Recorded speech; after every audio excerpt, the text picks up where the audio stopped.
My father stood up at Sunday dinner and said, "You need to remember who raised you." I reached into my bag and placed a document on the table. It was the deed to the house we were all sitting in. He had no idea I bought it 6 months ago. Madison had been talking for 3 minutes before anyone said my name. She didn't have to say it. She described wanting to move to Los Angeles, a fresh start, a new opportunity, moving costs, a deposit, a financial cushion while she got settled. She never mentioned who would provide any of it. She didn't need to. Dad looked at me, Mom looked at me, then Madison did too. In our family, this was how it always worked. Madison wanted something. My parents provided the expectation, and I was handed the bill. When she wanted expensive shoes, I was told she needed confidence. When she wanted a better phone, she needed opportunity. When she asked for money for another plan, she would abandon in 3 months. I was reminded that family came first. If I kept my money, I was selfish. If I said no, I was cruel. If I stayed quiet, I was arrogant. I took a slow sip of sweet tea. "You're going to help your sister," Dad said. "That's what family does." I looked at Madison. She didn't seem desperate. She seemed like someone who had never once been told no. "I'm not funding her lifestyle," I said. The room tightened immediately. Mom laughed first, the soft, disbelieving laugh she used when she wanted to make someone feel small. "Listen to him,"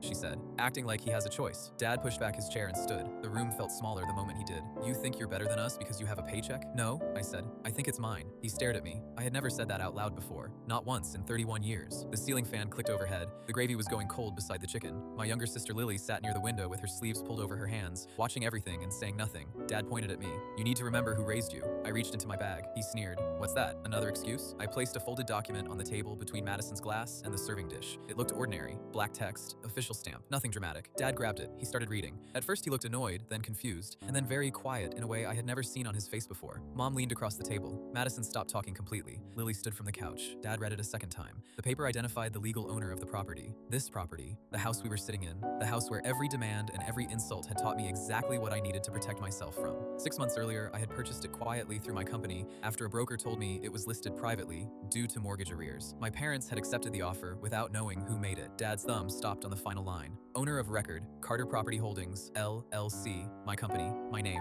Mom took the paper from him. "You did this," she said. "I did. You own this house?" "My company does," I said. "And I own the company." Dad looked up. "How?" I had been waiting for that question for years. Not waiting to gloat. Waiting because that single word meant he had finally stopped assuming. "You were behind on the mortgage," I said. "The property was listed through a private broker. I made an offer. You accepted it through the bank." Mom's face tightened. "We never would have agreed if we knew." "I know. That's manipulation." I looked at her calmly. "You've been reaching into my life and calling it family duty for years. I built something you couldn't see because I knew what would happen the moment you did. Every dollar you knew about became a reason to ask for more, so I stopped letting you see them." The ceiling fan clicked. The gravy sat cold. Madison stared at the tablecloth. Lily walked over from the window and pulled out the chair beside me and sat down without a word. Dad looked at the document one more time. Then he looked at me. "So what do you want?" he finally asked. His voice had changed. Not soft, not apologetic, but something had gone out of it. The certainty. The assumption that he was the largest thing in the room. I picked up my fork. "I want the chicken before it gets any colder," I said. Nobody laughed, but nobody reached for anything of mine either.